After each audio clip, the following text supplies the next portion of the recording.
ये उत्सव भी मेरे परिवार का, मेरे घर का उत्सव है और इसलिए मैं नीरज भाई को बहुत शुक्रिया अदा करता हूं कि आपने ये बहुत बड़ा जलसा यहाँ इकट्ठा किया।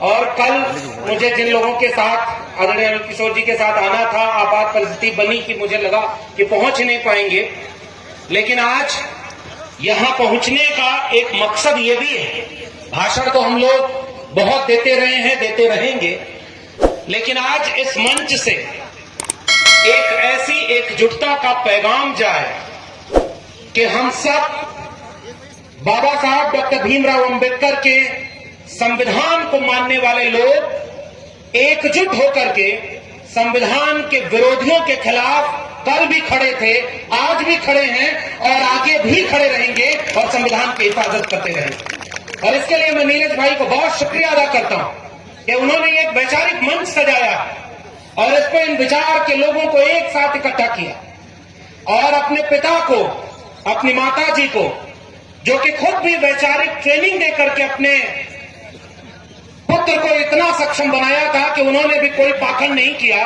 लेकिन उन्होंने अपने विचार की विरासत को आगे बढ़ा दिया। और मुझे याद है कि आज से तकरीबन 10 साल पहले जब इस तरह की बातें शुरू हुई थी, मैं बहुत कम वक्त में उस इतिहास को केवल याद करूंगा आपके बीच में कि जब मैं दिल्ली विश्वविद्यालय में प्रोफेसर हुआ करता था और उस समय धीरे धीरे सोशल मीडिया का दौर बहुत तेज हुआ और इसलिए शंभू जी या नवीन जी हैं, नीरज पटेल हैं, इन लोगों को देख करके हम लोग भी पढ़ने, लिखने, बोलने और अपने हक हुकूक की आवाज बुलंद करने का सबक ले रहे थे। और उसी दौर में विश्वविद्यालय में 13 पॉइंट रोस्टर आया था और उस रोस्टर के जरिए ये फैसला किया था उन लोगों ने कि अब इस देश के दलितों, पिछड़ों, आदिवासियों के बच्चे प्रोफेसर नहीं बन पाएंगे। और उन्हीं दिनों दिल्ली विश्वविद्यालय में जब हमने सामाजिक न्याय सम्मेलन कराया और दिल्ली की सड़कों पर आंदोलन किया, तो मैं याद करूंगा भाई चंद्रशेखर आजाद का कि उस समय हम लोगों की हिम्मत बन करके उस आंदोलन को लड़ने के लिए एक आंदोलनकारी की भूमिका में खड़े रहा करते। और मुझे याद है कि उस समय से हम लोगों ने विचारधारा की लड़ाई आगे बढ़ाई और नीरज भाई जिस पाखंड और अंधविश्वास के खिलाफ जिस लड़ाई को लड़ रहे हैं, आज तो इतने सारे लोग हैं। दामोदर भाई अपनी बात रखे, हम उनको सुन रहे थे तो ऐसा लगता था कि वो जो 26 साल 27 साल का प्रधानमंत्री का छोटा भाई है, उसके लिए भी हमारा एक भाई पर्याप्त है और वो उनकी लड़ाई लड़ते हुए आगे बढ़े। लेकिन ये जो पाखंड और अंधविश्वास की लड़ाई है, ये बहुत गहरी जड़ों में है और इससे हमें आगे मुक्ति लेनी होगी।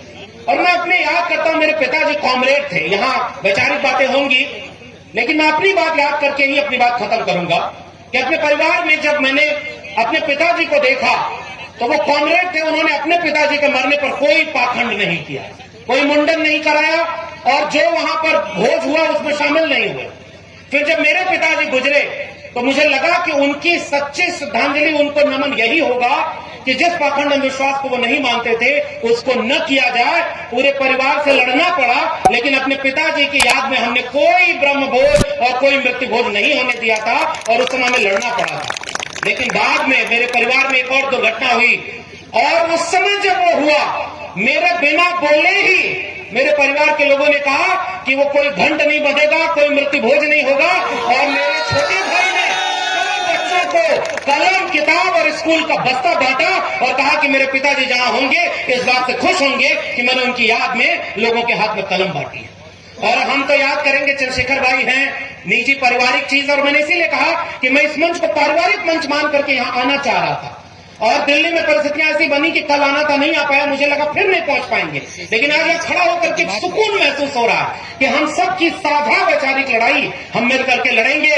और जब मैंने अपनी शादी की तो उस समय मुझे आज भी याद है, चंद्रशेखर भाई बैठे हुए हैं, अमूमन ये अपने सोशल मीडिया पर इस तरह की चीजों को नहीं लिखते, ये हमारे घर भी पहुंचे, तमाम समाजवादी साथी बैठे हुए हैं, हम सब ने वहां पहुंच करके इन्होंने सोशल मीडिया पर जो लिखा था, मुझे आज भी याद है कि जिनकी बात हम कर रहे हैं, सावित्रीबाई फुले और फातिमा शेख, वो तो बहुत बड़े लोग थे, हम तो उनकी परछाई भी नहीं है। लेकिन हमने जब अंतरजातीय विवाह किया तो उसको इस वैचारिक टीम ने एक साथ दिया कि ये पैगाम जाति तोड़ो और समाज जोड़ो के नाम पर आगे बढ़ना चाहिए। और इसीलिए मैं इस मंच का इस्तेमाल उसी पैगाम को आगे बढ़ाने के लिए करूंगा। और आगे आखिर में एक बात कह के खत्म करूंगा कि हम लोग तो देखिए पढ़ने लिखने वाले लोग, मैं हर जगह ये बात पूरे देश में कहता रहा कि कि हम गरीब किसान परिवार के बच्चे, गाय भैंस चलाने वाले घरों के बच्चे जब स्कूल कॉलेज विश्वविद्यालय पहुंचे, यूनिवर्सिटी टॉप किया, दिल्ली यूनिवर्सिटी में प्रोफेसर बने, तब तक लगता था कि हमारे घर वालों की वजह से हम वहां पहुंच पाए। लेकिन जब अपनी विचारधारा को जाना तो पूरे देश को ये बात बताई कि अगर इस देश में बाबा साहब अम्बेडकर का संविधान और मंडल कमीशन न होता तो हम जैसे लाखों लोग अपने घरों से निकल करके इस देश में उन कुर्सियों तक नहीं पहुंच पाते जाते। तो आज जिस सीढ़ी पर चल करके, संविधान की सीढ़ी पर, मंडल कमीशन की सीढ़ी पर चढ़ करके हमने हाथ में कलम पकड़ी, उसे कुछ लोग बदलने की बात करते हैं। तो बताओ रही से एक पैगाम जाना चाहिए कि नहीं कि ये संविधान बदलने वालों के नापाक मंसूबों को हम कभी पूरा नहीं होने देंगे। बताओ इस बात में आप साथ दोगे कि नहीं दोगे? ये संविधान बदलने वालों को रोकोगे कि नहीं रोकोगे? इसलिए हम लोग कहते हैं न्यूनतम सहमति पर अधिकतम एकता। और उत्तर प्रदेश वालों को मैं बधाई देता हूं, ये समाजवादी पार्टी के हमारे सांसद विधायक बैठे हुए हैं और तमाम लोग हैं। उत्तर प्रदेश में अगर 24 में अगर न रोका गया होता तो आज संसद में क्या हाल होता। लेकिन मैं तो देखता हूं ये संविधान वाले जब चंद्रशेखर भाई और पूरे तमाम वो लोग समाजवादी जय भीम बोलते हैं, जय मंडल बोलते हैं, तब लगता है कि हाँ एक वैचारिक लड़ाई है, उस लड़ाई को आगे बढ़ाना हमारी जिम्मेदारी है। इसलिए वैचारिक लड़ाई समाज को लड़नी होती है, राजनीतिक लड़ाई तो अपनी चलती रहेगी, लेकिन समाज अगर तैयार होगा तो वो बड़ी लड़ाई लड़ लेगा। और हम जैसे लोगों की भूमिका कलम और किताब की है। मैं तो इस मंच का इस्तेमाल आखिर में करूंगा जब चंद्रशेखर भाई अपनी बात रखेंगे। उसके बाद मैं कह रहा हूं, इस देश में कुछ लोग तलवार बांटने का काम घर घर कर रहे हैं। बताओ आपने देखा कि नहीं देखा? वो आपके बच्चों के हाथ से कलम छीन रहे हैं, किताब छीन रहे हैं और लाखों स्कूल बंद कर रहे हैं। और वो लोग इस देश में तलवार बांटने का काम कर रहे हैं। हम सावित्रीबाई फुले की जयंती के दिन शपथ लें कि जितने भी बहुजन संविधान को मानते हैं, हम तलवार बांटने वाले हाथों को रोकेंगे और हर हाथ में कलम और किताब बांटने का संकल्प लेते हैं। इसी बात का ऐलान हम यहां से करना चाहते हैं। और इसलिए हमने भी आज के दिन एक आखिरी बात, निजी उपलब्धि में यहां से साझा करना चाहता। मुझे जब 14 साल बाद प्रोफेसर से निकाला गया तो उनको लगा था कि चुप हो जाएगा, डर जाएगा। हम तो कहते हैं बाबा साहब 10 दिन नौकरी कर पाए थे और ऐसा रास्ता बना गए कि उस रास्ते पर चल करके लाखों लाख लोग नौकरी पा रहे हैं और नौकरी कर रहे हैं। इसलिए नौकरी बड़ी चीज नहीं है, वैचारिक लड़ाई बड़ी चीज होती है। और मुझे इस बात की खुशी है कि आज से 2 साल पहले 3 जनवरी के दिन ही मैंने उच्च शिक्षा कैसे बर्बाद हो रही है और उत्तर प्रदेश में बर्बाद ज्यादा हो रही है। कंपोजिट स्कूल बंद करके कंपोजिट दारू का ठेका खोला जा रहा है और वो लोग कह रहे हैं कि उसका धार्मिक राज आ गया। अच्छा, मैं तो कभी कभी सोचता हूं कि अगर मठ में ताकत होती तो गोरखपुर से लखनऊ लाने की जरूरत नहीं पड़ेगी। इसका मतलब ताकत वहां नहीं है, ताकत बाबा साहब के संविधान के जरिए लोकतंत्र संविधान में वो ताकत है जिससे आप हुकूमत करते हैं। तो बताओ ताकत वाली जगहों पर हमारे लोग होने चाहिए कि नहीं होने चाहिए?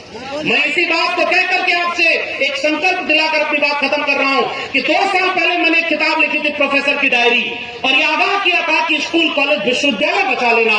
वो बचेंगे तो आपके आने वाली पीढ़ियां गुलाम पैदा नहीं होंगी। और आज मैं खुशी से एक बात साझा कर रहा हूं कि आज 2 साल बाद आज ही के दिन, क्योंकि हम लोग पढ़ने लिखने वाले लोग हैं, तो हमने एक किताब लिखी है जाति जनगणना जात से जमात की ओर, और आज के दिन ही हमने उसे आपके लिए समर्पित किया है। और इस वैचारिक मंच से अच्छा मंच उस किताब के विमोचन का और क्या होगा। मैं गुजारिश करूंगा उस किताब को इसलिए पढ़ना ताकि उसमें जाति जनगणना की बात है, उसमें इस बात की बात है कि कैसे त्रिवेणी संघ बना, अर्जक संघ बना, कैसे पिछड़ा वर्ग आंदोलन हुआ, कैसे संविधान बना, मंडल कमीशन बना और जाति जनगणना की बात आई। कुछ लोग यही नारा दे रहे थे, बंटोगे तो पता नहीं क्या होगे, अगर बंटोगे तो बांटने वाले महफिल सजाएंगे। उनका नेता बोलता था जो करेगा जात की बात उसको मारूंगा कस के लात। और ये वही प्रदेश है जिसमें योगी बने हुए लोग भी कहते हैं कि मैं तो उस जाति में पैदा हुआ जिसमें भगवान भी पैदा होते हैं। इसका मतलब जात खत्म नहीं हुई है, लेकिन उनको वोट लेना होता तो जात की याद आती है।